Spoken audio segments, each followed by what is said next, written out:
Acompáñenme en esta mañana al libro de los Hechos, capítulo 10, ¿sí?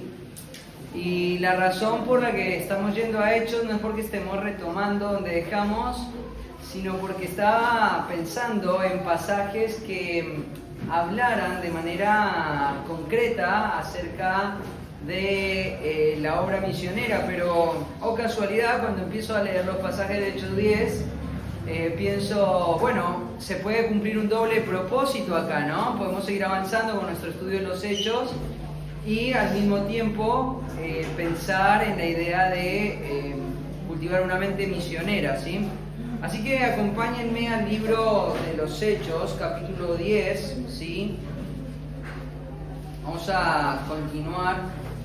Estoy gritando, así que si me quedo sin garganta en algún momento, están las notas, puedo designar algún nombre, puede venir y leer las notas, así que no hay problema. Hay plan B, ¿sí? Hay plan B. Así que vamos a ir ahí al capítulo 10, donde nos quedamos, y vamos a arrancar con la exposición de las Escrituras, ¿sí? Dice el libro de los Hechos, capítulo 10. Había en Cesarea un hombre llamado Cornelio, centurión de la compañía llamada La Italiana, piadoso y temeroso de Dios con toda su casa, y que hacía muchas limosnas al pueblo, y oraba a Dios siempre. Este vio claramente en una visión, como a la hora novena del día, que un ángel de Dios entraba donde él estaba y le decía: Cornelio.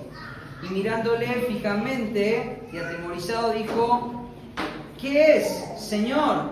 Y le dijo: tus oraciones y tus limosnas han subido para memoria delante de Dios. Envía pues ahora hombres a Jope y haz venir a Simón, el que tiene por sobrenombre Pedro. Este posa en casa de cierto Simón curtidor, que tiene una casa junto al mar. Él te dirá lo que es necesario que hagas. Ido el ángel que hablaba con Cornelio, este llamó a 2 de sus criados y a un devoto soldado de los que asistían, a los cuales envió a Jope después de haberles contado todo. Al día siguiente, mientras ellos iban por el camino y se acercaba a la ciudad, Pedro subió a la azotea para orar cerca de la hora sexta. Y tuvo gran hambre y quiso comer, pero mientras le preparaban algo, le sobrevino un éxtasis. Y vio el cielo abierto y que descendía algo semejante a un gran lienzo que, atado de las 4 puntas, era bajado a la tierra, en el cual habían de todos los cuadrúpedos terrestres y reptiles, de aves del cielo. Y le vino una voz diciendo: levántate, Pedro, mata y come. Entonces Pedro dijo: Señor, no, porque ninguna cosa común o inmunda he comido jamás. Volvió la voz a él la segunda vez: lo que Dios limpió, no lo llames tú común. Versículo 16. Esto se hizo 3 veces y aquel lienzo volvió a ser recogido en el cielo. Y mientras Pedro estaba perplejo dentro de sí sobre lo que significaba la visión que había visto, he aquí los hombres que habían sido enviados por Cornelio, los cuales preguntando por la casa de Simón, llegaron a la puerta, y llamando preguntaron si moraba allí un Simón que tenía por sobrenombre Pedro. Y mientras Pedro pensaba en la visión, le dijo el Espíritu: he aquí, 3 hombres te buscan. Levántate pues y desciende, y no dudes en ir con ellos, porque yo los he enviado. Entonces Pedro descendió a donde estaban los hombres que fueron enviados por Cornelio y les dijo: he aquí, yo soy el que buscáis. ¿Cuál es la causa por la que habéis venido? ellos dijeron: Cornelio el centurión, varón justo y temeroso de Dios, y que tiene buen testimonio de toda la nación de los judíos, ha recibido instrucciones de un santo ángel, de hacerte venir a su casa para oír sus palabras. Entonces, haciéndole entrar, los hospedó, y al día siguiente, levantándose, se fue con ellos, y le acompañaron algunos de los hermanos de Jope. Vamos a arrancar el estudio de esta mañana. Primero tenemos que recordar que una de las cosas que Lucas está haciendo con este texto es mostrar cómo el cristianismo ha llegado a convertirse en lo que era en sus días. Y recuerden que este libro de Hechos fue más o menos escrito en el año 64, ¿sí? 64, o sea, más o menos unos 20 años de esto que es lo que está ocurriendo acá o lo que se está narrando acá. En ese momento Lucas entiende la necesidad de poner en orden todas las cosas que han acontecido con respecto a la obra del Señor Jesucristo, pero también con respecto al cristianismo. Lucas siente el peso y la necesidad de poner en orden y explicar por medio de su texto cómo es que todas las cosas han llegado al momento donde Lucas está escribiendo. Ahora, claramente sabemos que una de las cosas que Lucas quiere lograr es poder comunicar una idea clara del cristianismo a todo aquel que lee su libro, ¿no? Sabemos que Lucas le está escribiendo a Teófilo, sabemos que Teófilo es un hombre de trasfondo gentil, es un hombre de poder, es un hombre que está en el gobierno, seguramente ahí en la ciudad de Antioquía, una ciudad romana muy importante. Y entonces lo que Lucas quiere hacer es brindar claridad y perspectiva con respecto a esto. Entonces, una de las cosas que Lucas va a comunicar acerca de el cristianismo con el capítulo 10 es mostrar algo que Dios estaba combatiendo, algo que Dios estaba queriendo lograr y que está muy vinculado con algo que estudiamos ya anteriormente, hace un año atrás, en el mes misionero del año pasado. No sé si te acordás, pero el año pasado fuimos por el libro de Jonás, ¿sí? Ya pasó un año de eso. Y cuando fuimos al libro de Jonás, una de las cosas que veíamos claramente era, no solamente yendo al libro de Jonás, sino también leyendo textos en el libro de Jeremías y de Isaías, que la intención de Dios siempre había sido la salvación de las naciones. Siempre la intención de Dios había sido la salvación de las naciones. Y hay muchos textos en el Antiguo Testamento, libros proféticos, donde hay mensajes a Egipto, donde hay mensajes a Edom, donde hay mensajes a Siria, hay mensajes a todo tipo de reinos como el etíope, mensajes donde claramente el llamado de Dios a todas las naciones es a que se arrepientan, a que vuelvan al Dios de Israel. Pero la nación de Israel nunca entendió esto. Y todo lo contrario, lo que hizo la nación de Israel fue entregarse a una forma de prejuicio y a una forma de pensamiento exclusivista donde ellos pensaban que todas las bendiciones de Dios estaban restringidas y limitadas solamente a la nación de Israel. Ahora, cuando nosotros fuimos por el libro de Jonás, una de las cosas que fuimos dándonos cuenta es que el libro de Jonás es una denuncia, es una reprensión. La historia de Jonás es la reprensión de Dios a su pueblo por no interesarse en la nación, en la salvación de las naciones. El plan de Dios no era que un hombre fuera solo a predicar a una nación como Nínive. La intención de Dios era que toda la nación de Israel saliera hacia el mundo, alcanzar las naciones por medio de su obediencia al único Dios verdadero. Y esto nunca ocurrió. Y cuando llegamos a la historia de Jonás, llegamos a esa historia que reprende, que corrige, que amonesta y que muestra que Dios sigue teniendo un deseo en su corazón, que es la salvación del mundo perdido. Dios está dispuesto a salvar.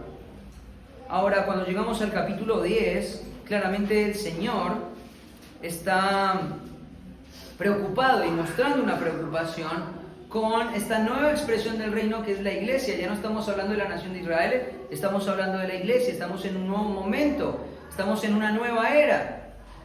Y una de las cosas que el Señor va a hacer claramente es combatir la posibilidad de que el error que la nación de Israel cometió con respecto a la salvación de las naciones se vuelva a replicar en la iglesia de Cristo. Se vuelva a replicar en la iglesia de Cristo. Y una de las cosas que vamos a ver con claridad en este texto es que Dios está dispuesto a combatir con todo su ser el hecho de que la iglesia no tenga una visión misionera. Ahora, cuando nosotros avanzamos en la lectura de este texto, hay muchos elementos históricos que necesitamos recordar, barreras culturales, que para nosotros no son tan obvias. Creo que una de las cosas a comprender para la interpretación de este pasaje es entender de que Lucas nos está brindando muchos elementos personales para que podamos construir una idea correcta acerca de qué es lo que Dios está queriendo comunicar. Hay muchos elementos contextuales que Lucas va a poner acá y que no son arbitrarios, no son casuales, son elementos intencionales. Lucas los ha puesto en ese lugar para que vos construyas una idea completa de qué es lo que se está enfrentando con este texto. Una de las cosas, por ejemplo, que tenés que entender de este texto son las barreras raciales, étnicas, políticas que habían entre los judíos y los romanos. A medida que vayamos yendo en el pasaje, es importante entender este tipo de barreras. Otra de las cosas a considerar es el punto del avance del cristianismo para el momento que está narrando Lucas, o el estado de los cristianos en el punto donde está la narrativa acá. Es importante determinar que el periodo donde estos eventos se desarrollan son en un estado de transición, ¿sí? Entonces, hay muchas preguntas que van a salir a medida que vayamos tratando el pasaje. Preguntas que van a tener, por ejemplo, que ver con la historia del eunuco y Felipe y la consistencia que tiene con la historia de Cornelio y Pedro. Hay muchas preguntas que vamos a tener que lidiar, pero muchas de esas preguntas que van a surgir a medida que vayamos avanzando en el texto, es importante tener este elemento en la mente. Y es que el libro de los Hechos no es un lugar en el cual permanecer, ¿sí? Hay muchas personas que toman el libro de los Hechos como un libro en el cual permanecer. Entonces, vos ves cosas que van ocurriendo ahí y hay gente que toma esas cosas que ocurren en el libro de los Hechos como elementos que consideran que deberían ser permanentes para la iglesia, cuando en realidad son elementos de una etapa transitiva del cristianismo, ¿sí? Recordar eso es sumamente importante en cada uno de los momentos que vamos a ver en el capítulo 10 de Hechos, porque estamos en una transición. Esa transición es progresiva, esa transición es paulatina, va de menos a más, ¿sí? El Señor ha planeado una forma en la cual Él quiere llevar a su pueblo para que entiendan cómo se va a desarrollar el avance del reino de Dios en esta nueva dispensación. Reconocer esa transitividad, reconocer ese proceso es algo sumamente importante para este pasaje. Una de las cosas que, por ejemplo, debemos entender es que en este momento, para este momento del cristianismo, el Evangelio ha avanzado en Jerusalén como lugar principal. Después, Dios trajo una presión, una persecución que el avance del cristianismo se fue extendiendo hacia las zonas de Judea y finalmente a la zona de Samaria. Para sorpresa de muchos, los samaritanos, los cuales eran considerados desde la perspectiva judía como también gentiles, como judíos de segundo nivel, como personas que no eran meritorias para pertenecer al reino de Dios, les es predicado el Evangelio, ellos creen en el Evangelio y lo mismo que ocurrió en Jerusalén se replica en la vida de los samaritanos y eso termina siendo una gran sorpresa. Ahora, es interesante ver cómo el Señor es paciente con sus ministros y está lidiando con sus prejuicios, no llevándolos de un punto a otro de manera brusca, sino llevándolos por un proceso. Y qué mejor un proceso que saltar de un judío de Jerusalén a un judío de segundo nivel como lo podría ser un samaritano. Ahora, inmediatamente después de eso, vemos cómo el Señor no solamente está interesado en salvar a los samaritanos, sino también a los prosélitos judíos. Ahora, hasta ese momento, pensar en un prosélito como lo era el eunuco era algo totalmente aceptable. pensar en la idea de que un prosélito pudiese ser parte de esta nueva expresión del reino, la iglesia. Era algo totalmente aceptable. El hecho de que nosotros veamos a Felipe predicándole al eunuco es algo totalmente racional, pero no deja de ser un gentil que se ha judaizado. Lo que vamos a ver ahora es algo completamente distinto, porque esto no es un judío de segundo nivel, tampoco es un prosélito, es un gentil con todas sus letras.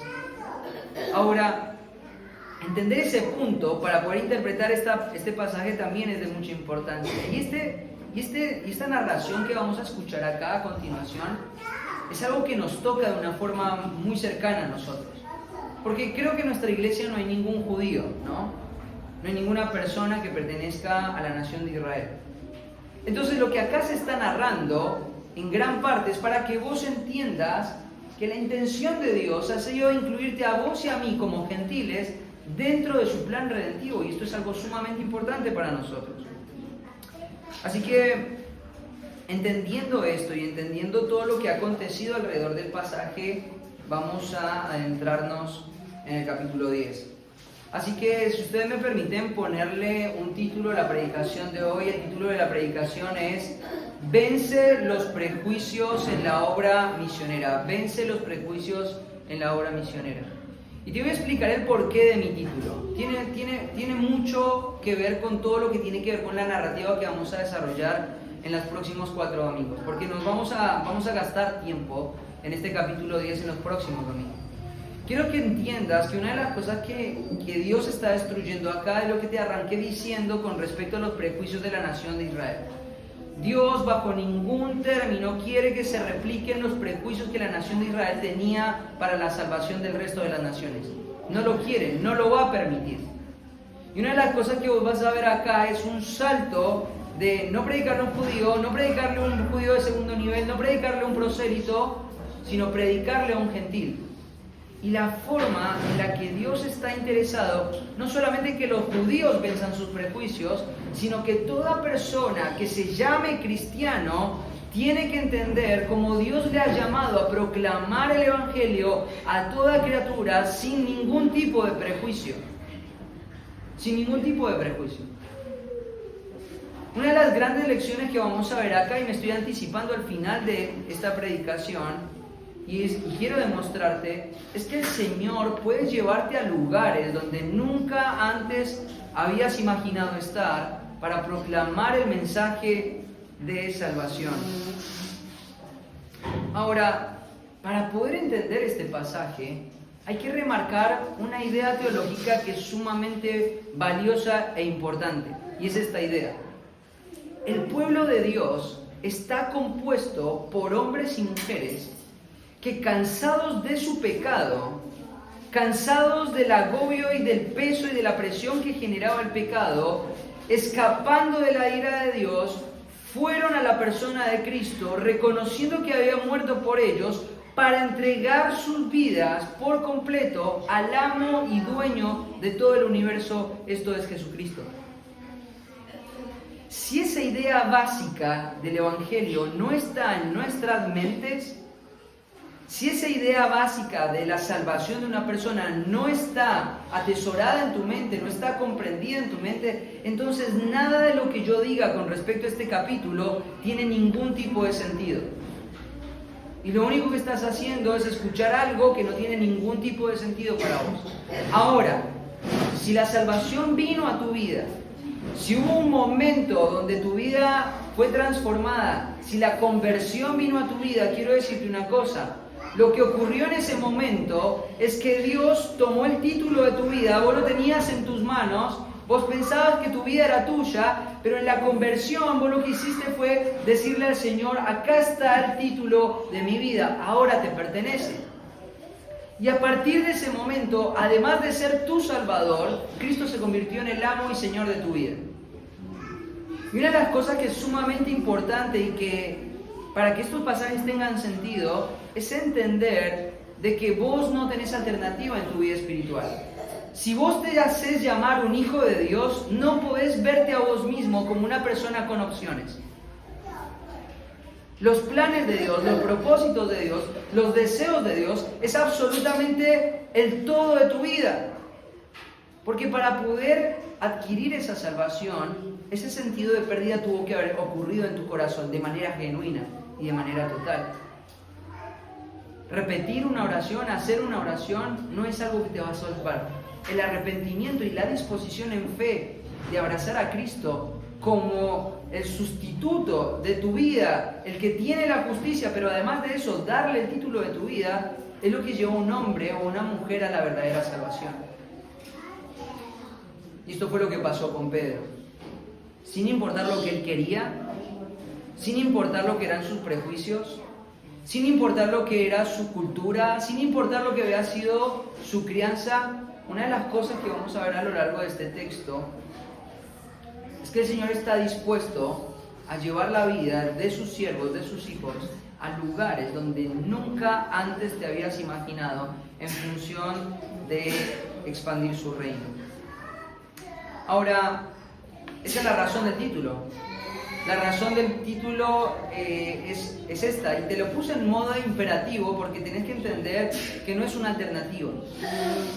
No hay chance, no hay posibilidad.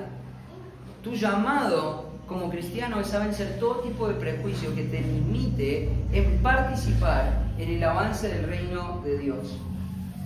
Ahora vamos a arrancar el texto leyendo ahí los primeros 2 versículos. Había en Cesarea un hombre llamado Cornelio, centurión de la compañía llamada La Italiana, piadoso y temeroso de Dios, con toda su casa, y que hacía muchas limosnas al pueblo y oraba a Dios siempre. Primer punto, vence los prejuicios en la obra misionera, reconociendo que Dios tiene personas preparadas, Fíjate algunos elementos que Lucas ha decidido darnos acá. En primer lugar, Cesarea, ¿sí? Cesarea es una de las 4 colonias romanas más importantes de todo el Imperio Romano, ¿sí? Cuando vos pensás en colonias romanas, lo que pensás es en ciudades que habían sido diseñadas para replicar o para hacer una extensión de lo que antes era la capital del Imperio Romano, que era Roma. Roma era la capital del Imperio. Roma se extendía por una vasta extensión de tierra desde España hasta la tierra de Palestina. No sé si sos muy bueno o estás familiarizado con la geografía. A mí es algo que me gusta mucho, pero si vos ves un mapa desde España hasta la tierra de Siria, Israel y el norte de África, todo lo que sería Egipto, y el norte de Egipto estaba dominado por el Imperio Romano. Era un imperio sumamente grande, sumamente extenso. Ahora, en esta extensión del Imperio Romano habían algunas ciudades que habían sido creadas específicamente con la intención de ser réplicas que comunicaban lo que Roma era, ¿sí? Una de esas colonias, por ejemplo, era la colonia de Filipos. Lo hemos estudiado cuando estudiamos el libro de Filipenses. Pero otra de las colonias romanas importantes era esta colonia, era la colonia de Cesarea Marítima. La ciudad que acá se está mencionando como Cesarea no debe confundirse con Cesarea de Filipos, por ejemplo, y con otro tipo de Cesareas. Era un nombre bastante común para otras ciudades, sino que esta ciudad era la ciudad de Cesarea Marítima, ¿sí? La cual era una colonia romana. Las personas que nacían en esa ciudad eran consideradas inmediatamente como ciudadanos romanos. Las personas que vivían en esa ciudad se vestían y pensaban, su mentalidad era la mentalidad de un ciudadano romano. Y es ahí, en ese entorno, donde se va a desarrollar toda esta escena, en un escenario sumamente romano. Aunque está en la tierra de Palestina, aunque está al norte de Tel Aviv, lo que hoy sería Israel, la ciudad es completamente romana, ¿sí? Es completamente romana. Esta ciudad, por ejemplo, es sumamente importante porque arqueológicamente es el único lugar donde hay un escrito acerca de Poncio Pilato. Una de las cosas por las que se dudaba mucho de la crucifixión de Cristo era porque no habían registros acerca de Poncio Pilato, pero no hace mucho tiempo atrás, en un hallazgo arqueológico, se encontraron las ruinas de esta ciudad Cesarea Marítima, y en esas ruinas se encontraron un documento que se llama la Piedra de Pilatos, el único elemento arqueológico que refiere al prefecto Poncio Pilato. Esta es una ciudad sumamente importante.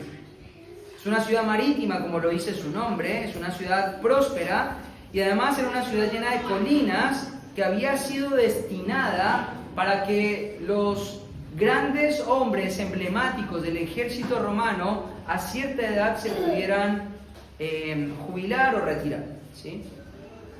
En esta ciudad estaba llena de hombres retirados, habían muchos centuriones viviendo en aquel tiempo. El Imperio Romano tenía una valoración muy alta por sus soldados más condecorados. Y una de las razones por las que se crearon estas colonias era precisamente para darles tierras a estos soldados en forma de reconocimiento por su labor, ¿sí? Ahora, ahí aparece un nombre que es el nombre Cornelio, ¿no? Este nombre claramente indica que era un hombre de trasfondo romano, no hay duda alguna de eso. Ahora, se nos dice que Cornelio era un centurión. Un centurión era un jefe de una centuria. Una centuria era un pequeño ejército de 100 soldados, más o menos. Ahora, si vos pensabas en algunas operaciones dentro de esos 100 soldados, realmente lo que este hombre comandaba eran más o menos entre unos 85 y 90 soldados efectivos. Había otro grupo de soldados que tenían funciones operativas y no militares. Pero estos hombres, centuriones, tenían bajo su cuidado, bajo su dirección, este grupo de personas o de soldados. Ahora, ¿cómo se formaba un centurión? Un centurión se formaba de diferentes caminos. Generalmente la carrera militar arrancabas como un soldado raso, y para poder llegar de soldado raso a convertirte en un soldado centurión, era aproximadamente no menos de 15 años de fidelidad en el ejército romano, 15 años. Y las razones por las cuales un soldado podía llegar a ascender a ser un centurión eran por mérito o por tiempo, ¿sí? Pero además de esto, estos hombres eran calificados, eran evaluados, eran examinados. Y alguna de las razones por las que se hacían esto era porque estas centurias eran una de las estrategias más claves para el desarrollo del avance del Imperio Romano. Entonces, la forma en la que un hombre llegaba a convertirse en un centurión era por medio de un proceso exhaustivo, y habían muchos elementos que se estudiaban en estos hombres. Por ejemplo, su capacidad de mando, su influencia sobre los soldados, su capacidad de estrategia. Ahora, es interesante porque una de las razones por las que voy destacando esto es porque va a tener una incidencia después en lo que es el texto. Ahora, para aquel tiempo se creía que en la ciudad de Cesarea Marítima habían por lo menos 10 cortes. ¿Qué eran 10 cortes? Las cortes eran la 10ª parte de una legión. Una legión eran 6.000 personas. Eran 6.000 soldados. Una corte era una 10ª parte, o sea, 600 soldados. Y se creía que en aquel lugar, en Cesarea Marítima, habían una serie de cortes trabajando para poder establecer el orden y el dominio sobre la tierra de Palestina. Vos tenés que recordar que el año 63 a.C., Israel perdió su total autonomía. Israel había sido dominada por los romanos.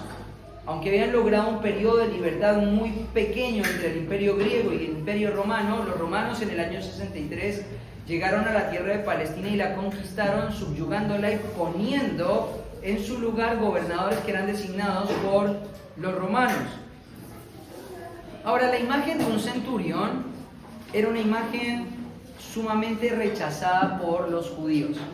Los judíos, además de tener prejuicios acerca de los gentiles, el prejuicio que tenían por un centurión era todavía aún mayor, porque los centuriones eran personas sumamente déspotas y sumamente malas a la hora de tratar al pueblo de Dios. Ellos eran hombres sumamente crueles, eran hombres sumamente orgullosos, y ellos eran quienes habían llevado adelante todo el proceso de conquista de la tierra de Palestina. Entonces había un prejuicio por ser gentiles, pero un mayor prejuicio porque era un centurión, era un soldado. Era parte del aparato que había utilizado el Imperio Romano para que los judíos perdieran su propia autonomía. Además de esto, estos hombres eran despreciados porque traían continuamente muerte a las naciones que ellos subyugaban. Ahora, la idea que vos tenés que crearte es que lo que un judío naturalmente sentiría hacia un gentil es rechazo, pero lo que sentirían hacia un soldado romano es todavía mayor rechazo. Tenés que imaginarte esta escena en tu mente. Imagínate que una nación extraña viene y nos domina. Y de repente ese dominio de ese imperio hace que todos nosotros como ciudadanos tengamos que pagar tributos a ese nuevo dominio. Ya no pagamos tributos a nuestra nación, pagamos tributos a un nuevo dominio. Y cada vez que vos ibas a pagar el tributo o el impuesto a ese nuevo dominio, vos llegabas a pagar eso y tenías que pagar un monto de dinero que estaba aparentemente establecido y de repente el cobrador de impuestos te decía, no, hoy aumentó un 10% el tributo. Y vos decías, pero no llego, tenés que pagarlo igual. Ahora, ¿sabes qué es lo que tenía al lado estos cobradores de impuestos? Soldados romanos, que se aseguraban de que todos los que pagaban sus tributos lo pagasen en tiempo y en forma. Entonces la imagen que los judíos tenían acerca de los soldados romanos era una imagen totalmente negativa, era una imagen de rechazo. Eso era lo que representaba Cornelio. Cornelio representaba el aparato de poder que Roma había utilizado para dominar a la nación de Israel. Ahora, Lucas comienza esta nueva trama con la intención de que el lector sepa que el personaje central aquí es un gentil en todos sus sentidos. Es un objeto de rechazo. Es un hombre que no es del agrado de la nación judía. Ahora, hay más detalles ahí, ¿no? Centurión de la compañía llamada la italiana. Bueno, en realidad hay un debate acá con esta palabra, la italiana, ¿sí? Porque muchos piensan que la palabra italiana tiene que ver con italiano, que viene de Italia, ¿no? Pero en realidad la forma griega en la que fue escrita esta palabra es la palabra itálica, la palabra itálica. La palabra itálica nos da una nueva perspectiva respecto de cuál es el origen de Cornelio. Cornelio, aparentemente, todo su ejército, todo el comando que él estaba desarrollando, se desarrolló no en Italia, o no era que era procedente de Italia, sino era de la Itálica, la cual era una ciudad que se encontraba en el sur de España. En el sur de España, muy cerca de Sevilla, había una locación que era conocida como la Itálica, y había un destacamento no menor ahí en España en todo este proceso expansivo que Roma estaba haciendo. Entonces, lo que debes pensar de Cornelio era que su lugar de operaciones había sido España. Él había contribuido a la expansión del reino romano, del imperio romano, en esa zona del mundo. Y cuando llegó la edad de su retiro, lo que hizo el imperio romano fue darle tierras en una colonia romana como era Cesarea Marítima, o sea, en la nación de Israel, en la tierra de Palestina. Entonces es un hombre que viene de lejos, que ha llegado a este lugar, porque es ahí el lugar de retiro, de designación. Le han dado posesiones, le han dado tierra, le han dado esclavos, le han dado siervos. Y de repente este hombre que estaba en España, y seguime un poquito con la línea de pensamiento, Dios lo toma providencialmente y lo lleva a la tierra de Palestina, donde hay muchos judíos.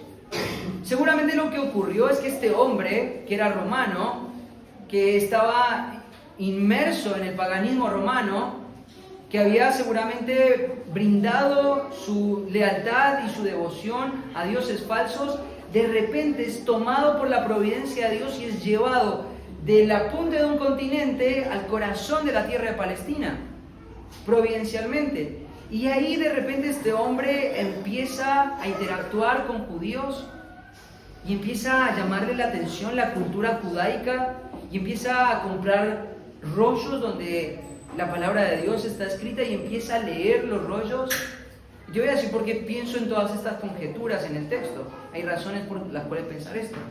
Y de repente este hombre que está insatisfecho con toda la inmoralidad y la disolución de su sistema religioso, con un vacío en el alma, empieza a notar algo distinto en el sistema religioso que los judíos tienen. Ahora, este hombre no es un nombre prosélito.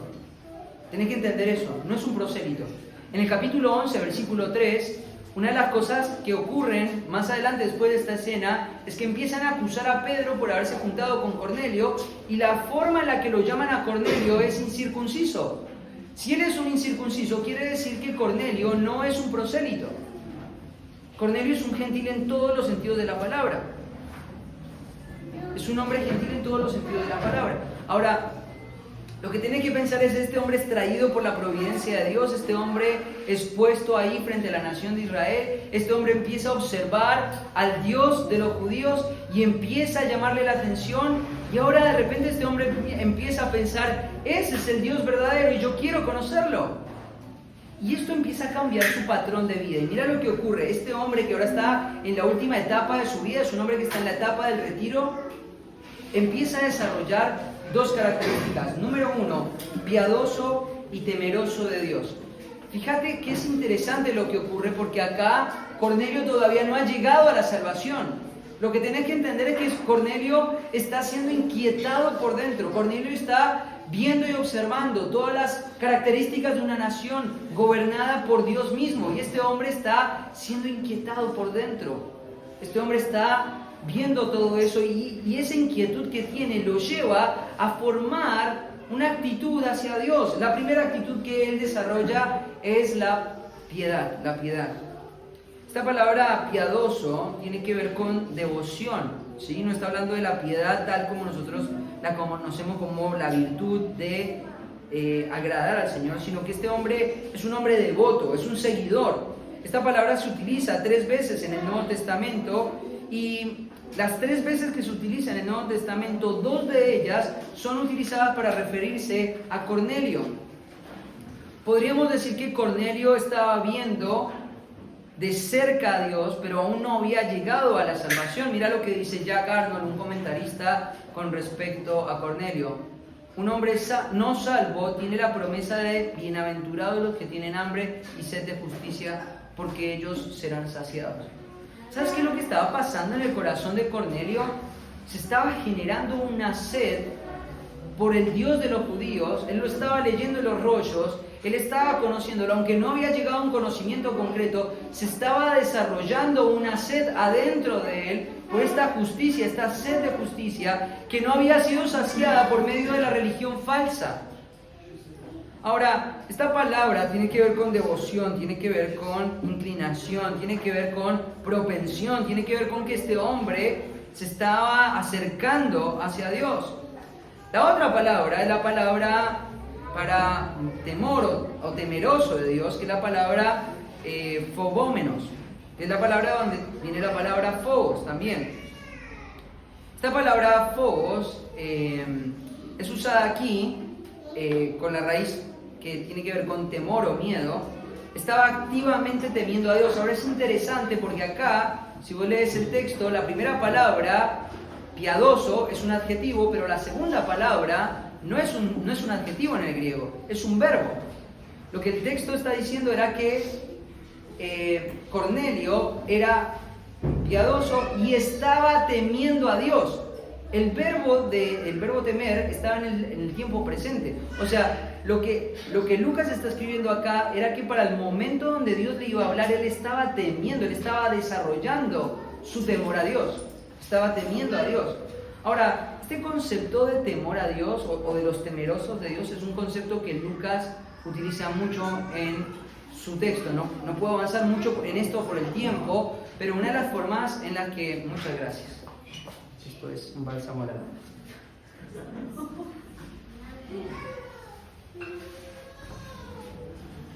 Una de las cosas que Lucas va a hacer con esta expresión es referir a todos los gentiles que estaban siendo preparados para la salvación. Una y otra vez, cada vez que vos ves esta palabra, por ejemplo en Hechos 14, vosotros varones judíos y los que teméis, esa expresión, los que teméis, siempre Pablo la refiere, o siempre Lucas la utiliza para referirse a personas que el corazón se está preparando para la salvación.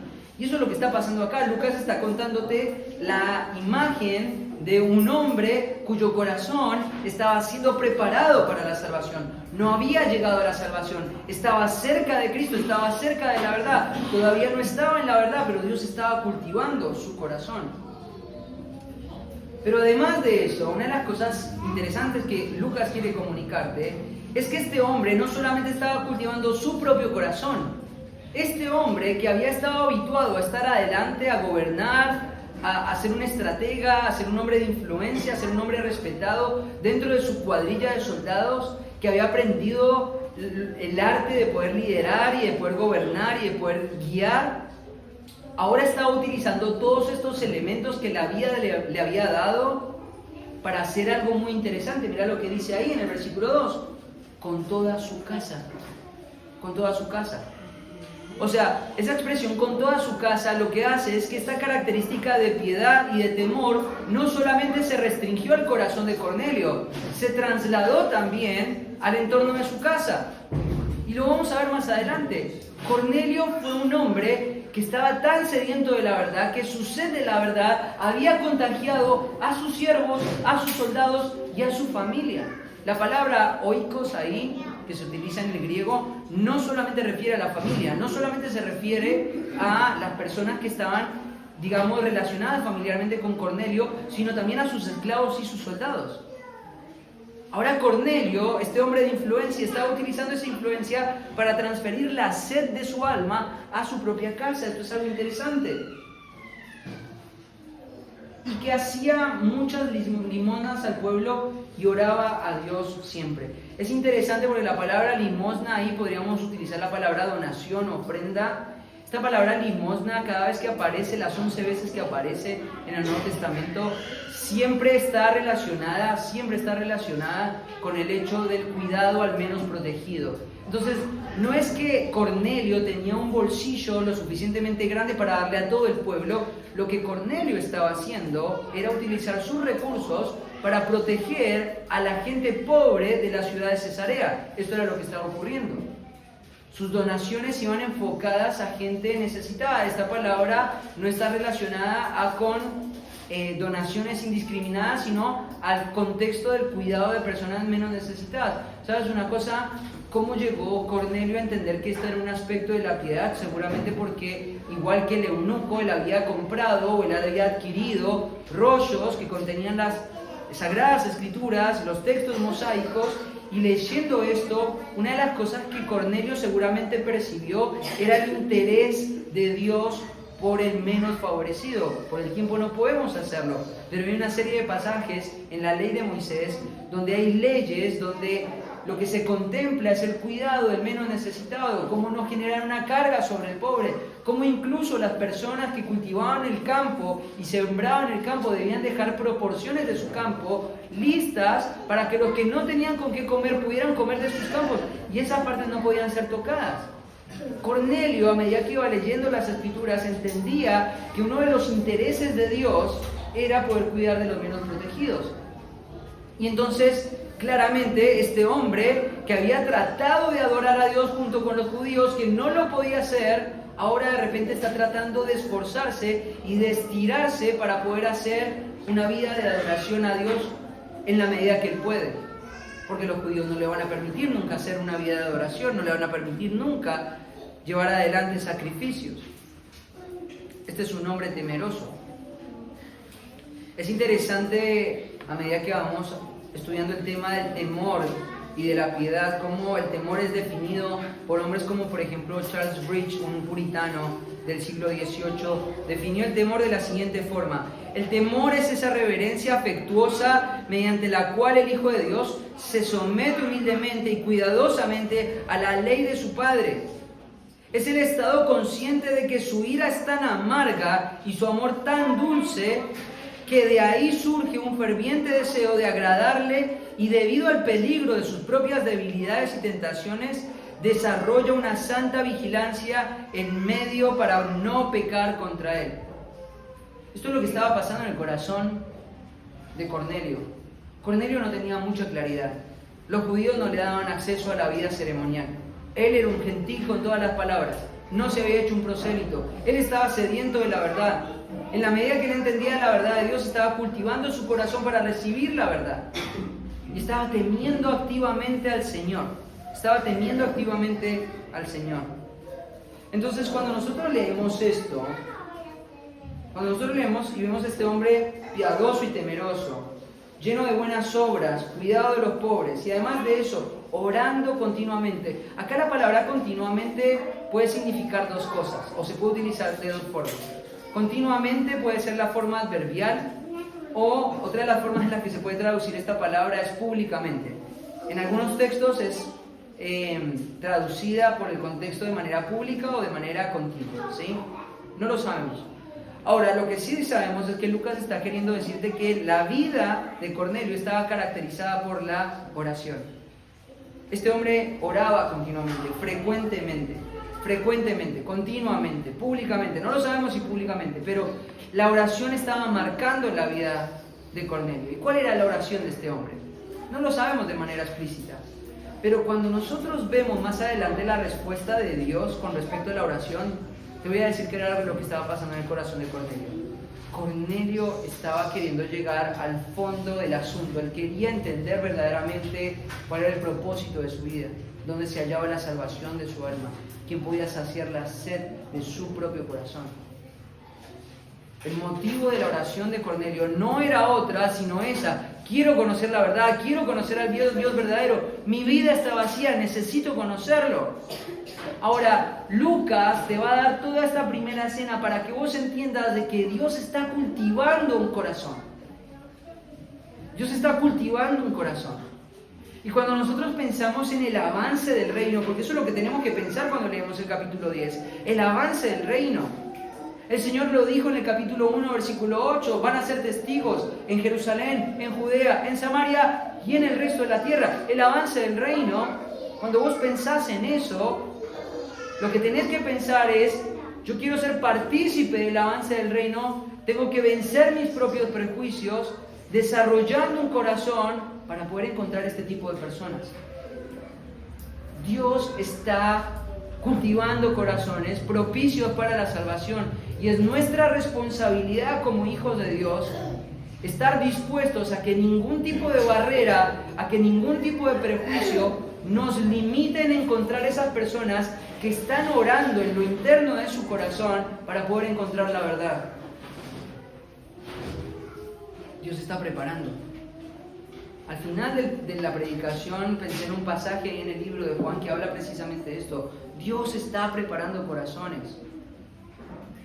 Esto era algo que estaba en la mente de Pablo. Pablo sabía que Dios estaba haciendo una obra y por esa razón fue que llegó a decir: todo lo soporto por causa de ¿qué? De los escogidos del Señor.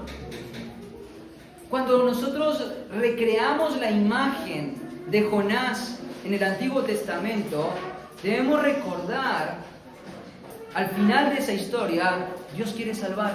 ¿Sabes qué fue lo que demostró Dios con la historia de Jonás? Dios está interesado en salvar. Dios quiere salvar. Aún en los lugares menos pensados, Dios está dispuesto a salvar. Dios está dispuesto a salvar. Dios quiere salvar. Cuando uno lee historias como estas, un hombre de España que le asignen una tierra en Jerusalén y que llegando en Jerusalén o en Palestina, llegando a Palestina la influencia del lugar despierte su alma, curiosidad, sed para que él empiece a buscar. Entonces, lo primero que tenemos que entender es cualquier cosa que sea un prejuicio para no abrir la boca, para no predicar el Evangelio, para no involucrarse en la obra misionera, para no renunciar a las cosas que son necesarias para extendernos en el alcance de los perdidos, requiere que vos reconozcas que Dios está preparando personas. Dios está preparando personas, igual que lo está haciendo con Cornelio. Segundo, vence los prejuicios en la obra misionera recordando que Dios tiene el momento perfecto. Recordando que Dios tiene el momento perfecto, versículo 3. Este vio claramente una visión, como a la hora novena del día, que un ángel de Dios estaba donde él estaba y le decía: Cornelio. ¿Qué es lo que está pasando acá? ¿Te acordás lo que era la hora novena del día? ¿Vos recordás eso? ¿Te acordás cuando fuimos por Hechos capítulo 3? ¿Te acordás la primera aprehensión de Pedro y de Juan? ¿Dónde ocurrió? Ocurrió en el templo. Pero además de que ocurrió en el templo, ocurrió en un momento. ¿En qué momento? En la hora de la oración. En la hora novena, ¿te acordás? Capítulo 3 del libro de los Hechos. La hora novena era el momento de la oración. ¿Sabes una cosa? Cornelio, aunque no le era permitido adorar con los judíos a Dios, él era un observador del pueblo de Dios. Él observaba. Él miraba detalladamente, él leía las escrituras, él veía cosas que eran valiosas para Dios. Y en esa observación él se daba cuenta de que los judíos, había un momento específico del día donde él oraba, donde los judíos oraban. Y entonces este hombre lo que hizo fue seguir el patrón de oración. Él veía que los judíos marcaban la novena hora como el momento de la oración. Él oraba en esa hora. Ahora, lo que acá el texto te está diciendo es que en medio de esa oración él recibe una visión. Ahora, quiero hacer un paréntesis, ¿no? El Señor ya no habla de esta forma, ¿sí? Como lo mencioné al principio, entender hechos requiere que vos entiendas, que yo entienda, que todos entendamos que esto es un texto transitivo. Acá el Señor está hablando de esta manera porque todavía habían ciertas cosas que el Señor iba a seguir revelando para que se escribiesen. Ahora, cuando ese tiempo transitivo terminó, cuando la revelación bíblica terminó, Dios ya no habla más por medio de revelaciones, ni de visiones, ni de sueños. Dios habla por medio de su palabra. Ahora, en este tiempo transitivo, en este momento de oración, en la hora novena, estaba Cornelio orando y él ve una visión. Él ve una visión. Ahora, la palabra que utiliza acá Lucas para vio es una palabra muy intencional porque hay muchas palabras que se utilizan para describir una visión o para el verbo de ver, o la acción de ver una visión. Pero lo que Lucas está utilizando acá es una palabra que se restringe a algo que no es causado por la imaginación. No es algo causado por la imaginación. O sea, acá no hay un estado inconsciente de parte de Cornelio. Él está orando, él está despierto. Él no está durmiendo, él está totalmente despierto y con todos sus cabales. Y en la oración, él ve este ángel de Dios. Él está en un estado consciente. Ahora, ¿qué es lo que ocurre con esta visión? En esta visión entra un ángel.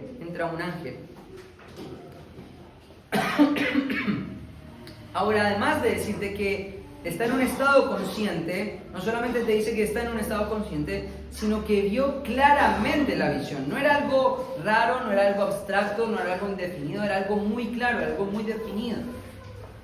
Ahora, es interesante porque Lucas es un recolector de información, ¿no?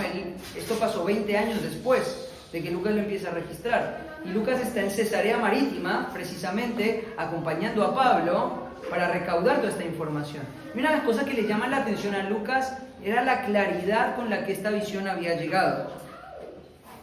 Esta palabra es muy importante, claramente, para entender de que no había duda de que esto venía de parte de Dios.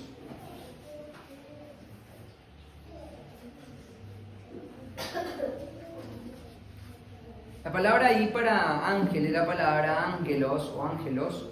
Y es interesante porque esta palabra ángelos es traducida muchas veces como ángel en nuestro texto y de ahí viene ángel.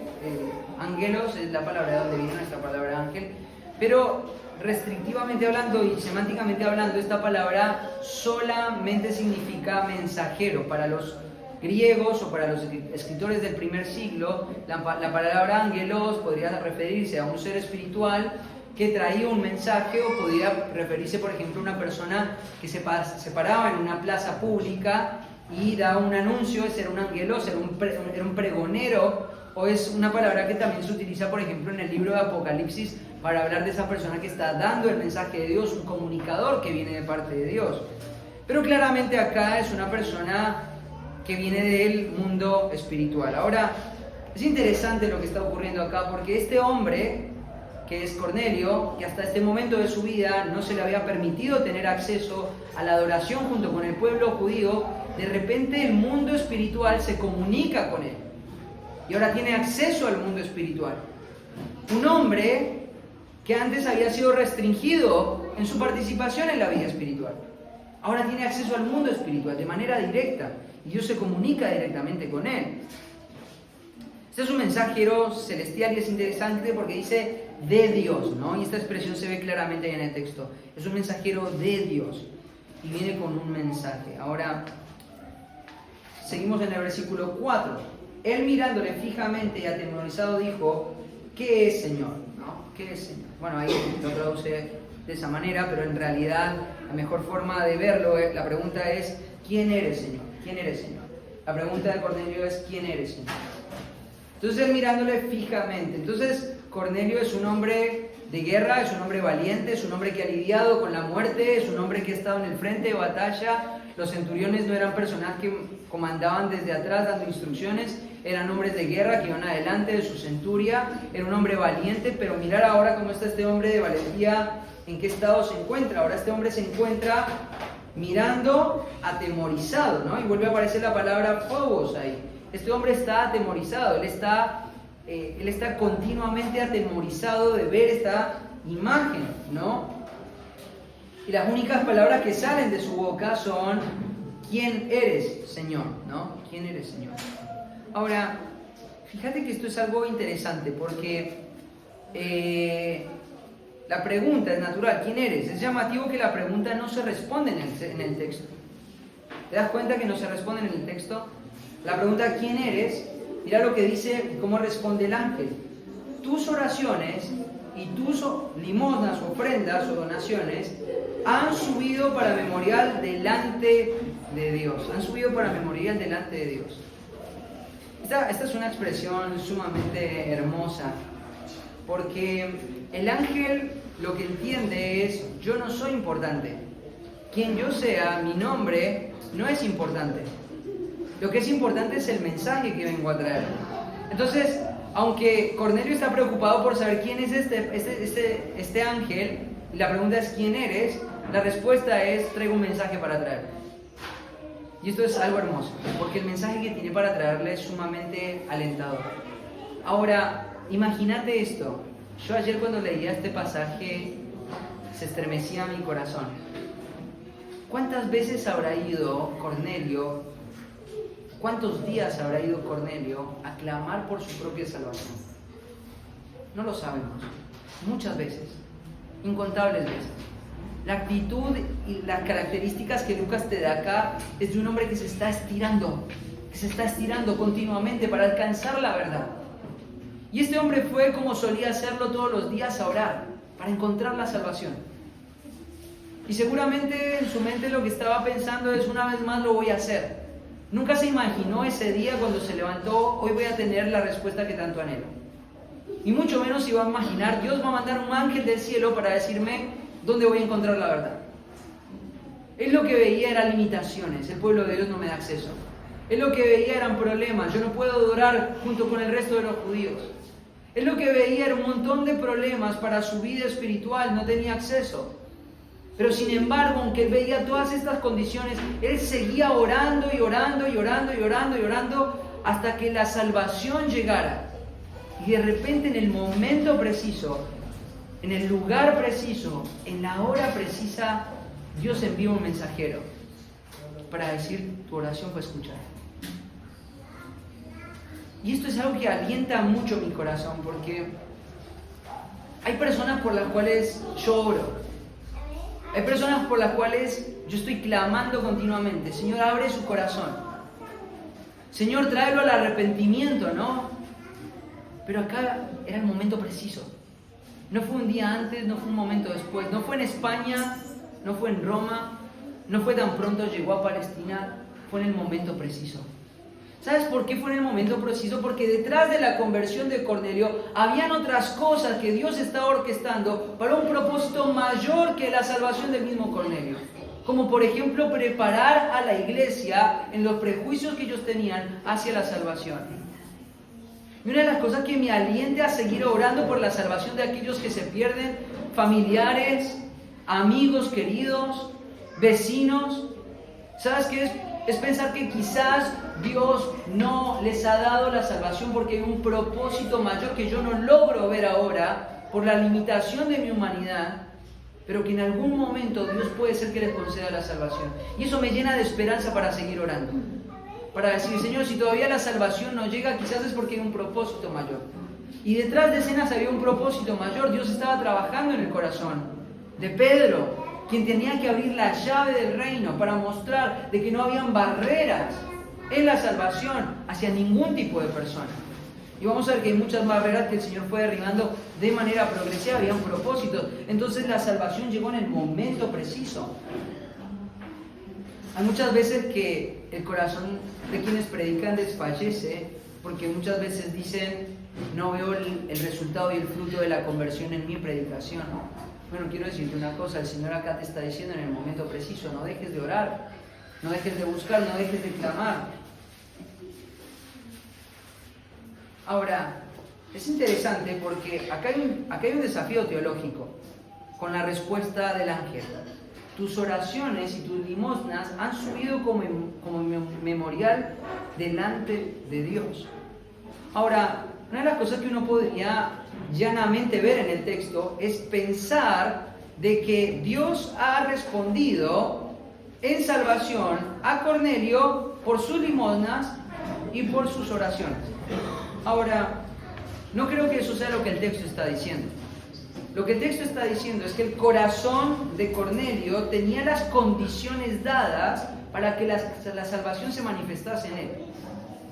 Entonces, la oración, claramente las oraciones han subido, la oración ha sido escuchada. Esto es algo interesante porque no todas las oraciones son escuchadas por Dios. Hay algunas oraciones que Dios escucha y otras oraciones que Dios no escucha. ¿Sabías vos eso? No todas las oraciones Dios las escucha. Acá tenés un caso de una oración que es escuchada, pero hay muchos escenarios donde la oración, cuando se hace, no es escuchada. Por ejemplo, en Isaías capítulo 1:15 se habla de un tipo de oración que no es escuchada. Cuando extendáis vuestras manos, yo esconderé de vosotros mi rostro, así cuando multipliquéis la oración, yo no los oiré, dice el Señor. ¿Por qué el Señor no iba a escuchar la oración del pueblo de Israel en Isaías capítulo 1? Razón en Isaías capítulo 1, falta de arrepentimiento. En Jeremías capítulo 14, versículo 11 al 12, me dijo Jehová, no ruegues por este pueblo para bien. Cuando ayunen, yo no oiré su clamor, y cuando ofrezcan su holocausto y su ofrenda, no la aceptaré, sino que los consumiré con espada, con hambre y con pestilencia. ¿Sabes una cosa? La razón por la cual el Señor no iba a escuchar la oración de los judíos justo antes del tiempo del exilio frente a los babilonios era porque ellos habían abrazado un sistema de religión superficial. No había verdadero arrepentimiento. Ese tipo de oración Dios no la escucha. Santiago capítulo 4, versículo 3. Pedís y no recibís, porque pedís mal para gastar en vuestros deleites. Hay oraciones que Dios no escucha. Cuando vos estás orándole a Dios por algo que está enfocado en una motivación pecaminosa, o en un deseo egoísta, o con una mente orgullosa, pensando estrictamente en el contexto de este pasaje, Dios no escucha. En 1 de Pedro capítulo 3 versículo 7 dice, vosotros maridos igualmente vivid con ellas sabiamente, dando honor a la mujer como vaso más frágil y como coherederas de la gracia de la vida, para que vuestras oraciones no tengan estorbo. No tengan estorbo. ¿Sabes una cosa? Hay momentos donde Dios no escucha. Pero esta oración subió a la presencia de Dios y Dios sí la escuchó. Dios sí la atendió, y lo que el ángel está diciendo es: tu oración está siendo escuchada. ¿Por qué la oración del centurión, siendo inconverso, estaba siendo escuchada? Porque este hombre tenía su corazón dispuesto a la obediencia. Porque este hombre tenía dispuesto su corazón al arrepentimiento. Porque este hombre estaba dispuesto a reconocer que solamente Dios podía saciar el hambre de su alma. El corazón de este hombre estaba cultivado para recibir la verdad de Dios. Y por eso la oración de él podía ser escuchada. Pero ahora, el otro punto es, bueno, puedo entender de que Dios responde en salvación porque un hombre está clamando para que esa salvación se le dé. Pero la otra pregunta es, ¿de qué manera las ofrendas de Cornelio fueron de aceptación para Dios? Ahora, un predicador de la prosperidad te diría, bueno, para que vos te acepte, vos tenés que ofrendar primero, ¿no? Yo hace poco conocí un hombre que me decía que hay una iglesia acá en Villa María que para que en un grupo pequeño puedan orar por vos, vos primero tenés que dar tu seña de fe. Para que esa oración llegue a Dios, tenga una seña de fe. O sea, vos tenés que pagar, tenés que dar dinero por eso, ¿no? Eso no es lo que está diciendo este texto. Eso que hacen esas iglesias es robo, es mentira, es chantaje, no es verdad. ¿Por qué acá está diciendo que las ofrendas sí subieron? ¿Sabes por qué? No tiene que ver con la ofrenda, no tiene que ver con el dinero, tiene que ver con el corazón de Cornelio. Cornelio no tenía mucho acceso, no tenía acceso a las sinagogas, no tenía acceso a la vida en el templo, no tenía acceso a la vida de adoración, no tenía acceso a un montón de cosas. Ahora, seguramente como un hombre de poder había invertido en tener las escrituras, él las leía las escrituras y él se había dado cuenta de que este cuidado de los pobres era algo que a Dios le interesaba. Entonces lo que él quería era, yo quiero disponer mi corazón a la obediencia, yo quiero disponer mi corazón a seguir los patrones y los deseos de Dios. Yo quiero que mi corazón esté gobernado por este Dios que se presenta en el texto. Eso es lo que pasaba con Cornelio. No era que la plata lo estaba haciendo acepto, el corazón lo estaba haciendo acepto. El corazón era lo que lo estaba predisponiendo y lo que lo estaba preparando para la salvación. Él había visto un interés de Dios en esto de cuidar a los menos protegidos y él estaba dispuesto a que su corazón velara por ese mismo interés. Este hombre que había asesinado gente, que había velado por los intereses de Roma, que había escalado, que había desarrollado una carrera, que había sido pagano, este hombre ahora está pensando por el interés de aquellos que él había subyugado. Aquellos que él había dominado por la fuerza ahora los está protegiendo con sus recursos. No tiene que ver con el dinero, tiene que ver con una disposición del corazón. Y entonces estamos en el versículo 4. Y es interesante porque la palabra para memoria delante de Dios es una expresión que refiere a una ofrenda. Tiene que ver con una idea, ¿no? Lo que acá el ángel está diciendo es tus oraciones y la disposición de tu corazón es como esa ofrenda de aliviación, de gratitud a Dios. Era esa ofrenda que se hacía se hacía una torta de harina, se quemaba delante del altar, se le ponían unos inciensos y ese olor de esa torta era como el olor de la panadería. ¿Viste el olor de la panadería? ¿Sentiste el olor de la panadería a la mañana temprano? Es grato ese olor, ¿no? Bueno, eso era lo que se hacía con esa ofrenda. Generaba un olor grato y eso significaba que esto era recibido delante de Dios. Ahora, te quiero decir una cosa. Cornelio nunca había hecho una ofrenda de aliviación. Nunca había ofrecido una torta de harina. Los judíos no se lo habían permitido, él era un gentil. Pero la disposición de su corazón habían permitido que el corazón que estaba predispuesto a abrazar la verdad de Dios fuera recibido delante de Dios. Esto es algo interesante, ¿no? Dios está dispuesto a dar su salvación a un corazón preparado. Lo primero que nosotros tenemos que hacer es reconociendo de que Dios tiene personas preparadas, pero también recordando de que Dios tiene un momento justo para la salvación. Y muchas veces Dios está esperando que llegue ese momento justo para que la salvación se dé. Y esto es algo que alienta no solamente nuestra proyección ministerial hacia el alcance del reino, también es algo que trae mucho aliento a aquellos que dicen, ¿por qué la salvación no vino a mí antes? ¿Por qué no conocía al Señor mucho tiempo antes? Hubiese evitado grandes pecados, grandes heridas, grandes luchas. Ahora, llegó en el momento preciso. Llegó en el momento donde el corazón estaba plenamente preparado para recibir. Llegó en el momento preparado porque hay un plan detrás de escenas que Dios está orquestando, que Dios está dirigiendo, que es sumamente perfecto. Pero en último lugar, vence los prejuicios en la obra misionera, remarcando la importancia de la obediencia. Remarcando la importancia de la obediencia. ¿Qué es lo que incentiva la obra misionera? ¿Qué es lo que va a impulsar a que Pedro salga de la casa del curtidor? Lo que nosotros nos impulsa es que personas se identifiquen con lo que nosotros creemos. Lo que a nosotros nos impulsa es que personas sientan una identificación emocional con lo que enseñamos. Lo que nos motiva a predicar la palabra es que las personas tengan una identificación con el cartel que tenemos. No es eso lo que buscamos. ¿Qué es lo que buscamos? Bueno, personas con las características de Cornelio. Fíjate cómo reacciona. Versículo 5, envía pues ahora a hombres a Jope y haz venir a Simón, el que tiene por sobrenombre Pedro. Este posa,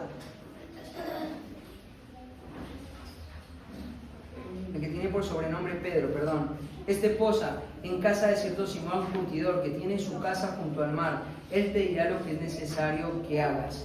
Hay una dirección. Ahora, una pregunta retórica. ¿Por qué razón Dios utilizó a Pedro para que le comunique el mensaje del Evangelio si el ángel podría haber predicado? ¿Por qué el Señor estaba dilatando la salvación de Cornelio? ¿Por qué el Señor estaba aguardando a que Pedro llegara y fuera Pedro el que le predicara? Por un principio básico.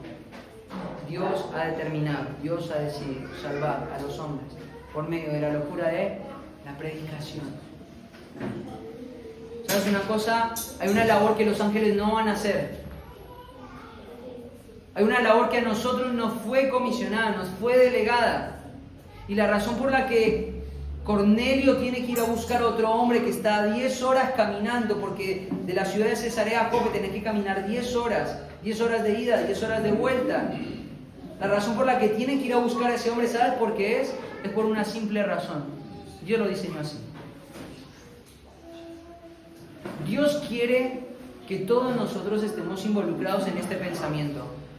La salvación de las personas no va a venir por medio de una visión.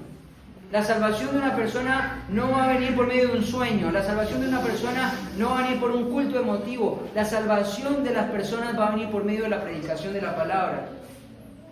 Y el Señor se va a encargar de vindicar esto. Y entonces este ángel que podría comunicarle quién es Dios, lo podría hacer de una manera perfecta. Este ángel que podría decirle cuáles son los planes redentivos de Dios, que podría haberle comunicado todo el plan de Dios. ¿Sabes qué es lo que hace? Hace que este hombre, que es un centurión, dependa de otro hombre para entender la verdad.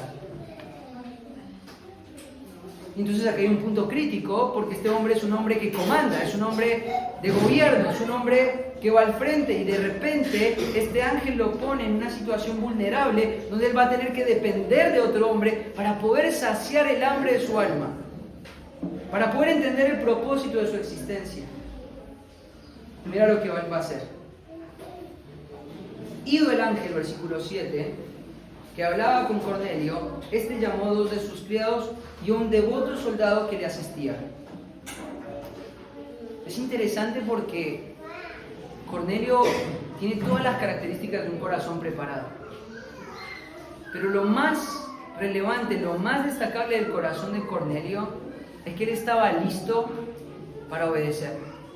¿Sabes una cosa? El Evangelio es un mandamiento, no es un mensaje optativo. El Evangelio es la voz de Dios autoritativa en Cristo diciéndole a todos los hombres en todo tiempo, en todo lugar, ordenándoles a que se arrepientan. Al final del capítulo, del primer párrafo del capítulo 6, en el versículo 7 del libro de los Hechos, se nos habla de la conversión de los sacerdotes como la conversión en estos términos. Y ellos también obedecían a la fe. El carácter de una fe salvadora es una fe obediente. Lo que nosotros buscamos en la obra misionera es encontrar personas con las características de Cornelio, personas que están dispuestas a ver el mensaje del Evangelio como un mensaje autoritativo, donde ellos están dispuestos a inclinarse en obediencia al mensaje de Dios.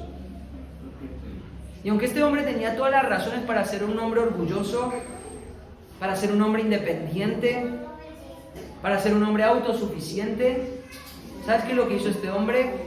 Este hombre muestra todas las características de un corazón dispuesto. Este hombre muestra todas las características de un corazón noble. No solamente mandando a sus siervos y a sus soldados a buscarlo a Pedro, obedeciendo lo que el ángel le había dicho, sino fíjate varios detalles ahí, explicándoles todo, los cuales después de haberles contado todo, la palabra contado todo es de explicarles todo. Cornelio no les tenía que explicar nada a sus siervos. Cornelio no tenía que explicarle nada a sus soldados. Pero este soldado era un soldado devoto. La palabra devoto es la misma palabra que se utiliza en el versículo 1 para hablar de Cornelio como un hombre piadoso. La palabra eufebos, que es la palabra para piadoso. O sea, este soldado era también un hombre de las características. Cornelio se daba cuenta de que esto no se trataba de su propia salvación, se trataba de la salvación de su familia, se trataba de la salvación de sus soldados, se trataba de la salvación de sus siervos, que estaban con esa misma hambre y sed de justicia. Estaban con ese corazón dispuesto a la obediencia. Y entonces ahí Cornelio les explica todo, y los hace partícipe, porque ahora los va a enviar, pero estos hombres están igualmente motivados que Cornelio para encontrar a Pedro. ¿Por qué? Porque sus corazones también están cultivados para recibir la salvación. Lo que buscamos es eso, ¿no? Lo que buscamos no son sillas llenas. No nos preocupa llenar el salón muy rápido. No nos interesa tener una mega iglesia, ¿no? Si el Señor así lo quiere, amén, pero no es nuestro interés. Lo que más nos interesa es encontrar hombres como este soldado, como estos siervos, como Cornelio, que sus corazones están dispuestos a la obediencia de Dios. Y esa es nuestra oración. Señor, llévanos a sus corazones. Llévanos a esas personas que vos estás preparando.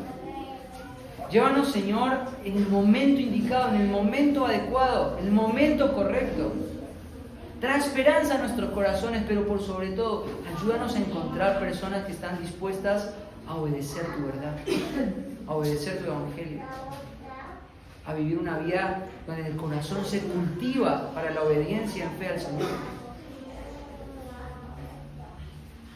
Y entonces cuando Pedro escuche el llamado de Dios, él no vio toda esta escena, pero vos sí, y yo también. Y lo que vas a ver ahí es que hay una escena totalmente digna en la cual intrometerse, en la cual involucrarse, a la cual servir.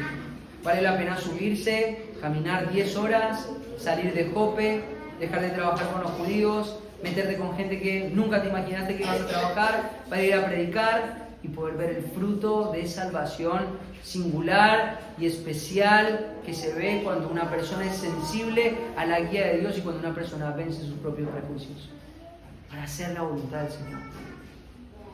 Entonces el domingo que viene vamos a estudiar del lado de Pedro, pero primero tenés que entender esto: hay una escena que Dios está preparando y Dios te va a enviar a predicar seguramente, pero hay una escena que Dios está predicando. Sé fiel hasta el final. Algunas implicancias del texto. Implicancia número 1: Dios está haciendo una obra en el corazón de personas y nosotros somos llamados a ver las oportunidades, no a dejar que los prejuicios nos paralicen para no predicar el evangelio. Tienes situaciones en las cuales personas te abrieron la puerta para empezar una charla evangelística y la desperdiciaste. Somos llamados a identificar con criterio cuando una persona está preparada para la salvación. En el caso de Cornelio, él estaba buscando la verdad. Su corazón estaba dispuesto y preparado para obedecer el evangelio. Muchas veces vemos el evangelio como un mensaje que no vemos el mensaje como un mensaje que debe ser obedecido, sino como un ticket para entrar en un lugar. Sin embargo, Lucas destaca el corazón de Cornelio como un corazón preparado para obedecer. Tercera implicancia: somos llamados a motivar la vida de influencia de los recién convertidos sobre sus relaciones más cercanas. Bueno, no puedo desarrollar esto, pero te dejo la implicancia. No dejemos que nuestros propios prejuicios paralizantes sean transferidos a personas que están dispuestas a obedecer la verdad. Cornelio tuvo un círculo de influencia. Nosotros somos llamados a identificar de las personas a las que estamos predicando. Debemos ser fieles. Que el Señor te aliente y te ayude a ver todo lo que el Señor está preparando. Que el Señor ponga un peso en tu corazón para entender lo que es valioso. Que el Señor llene tu mente de claridad para que no pierdas las oportunidades. Que tu corazón pueda ser inundado de esperanza, sabiendo de que Dios está queriendo salvar al perdido. Y de que si no lo ha hecho es porque Él está cumpliendo un propósito. No sabes si Dios le otorgue la salvación por aquellos que estás orando. No sabes si esas personas a las que vos te imaginaste que nunca llegarían a Cristo, quizás puedan llegar a Cristo. No dejes que tus prejuicios, no dejes que el temor, no dejes que ningún tipo de barrera se interponga entre vos y la predicación del Evangelio a aquellos que se pierden. Mirá si entre los que se pierden hay algún Cornelio. Y vos te estás perdiendo la oportunidad de poder verlo con tus propios ojos por tus propios prejuicios. Que el Señor nos libre de esto, ¿no? Oramos y terminamos.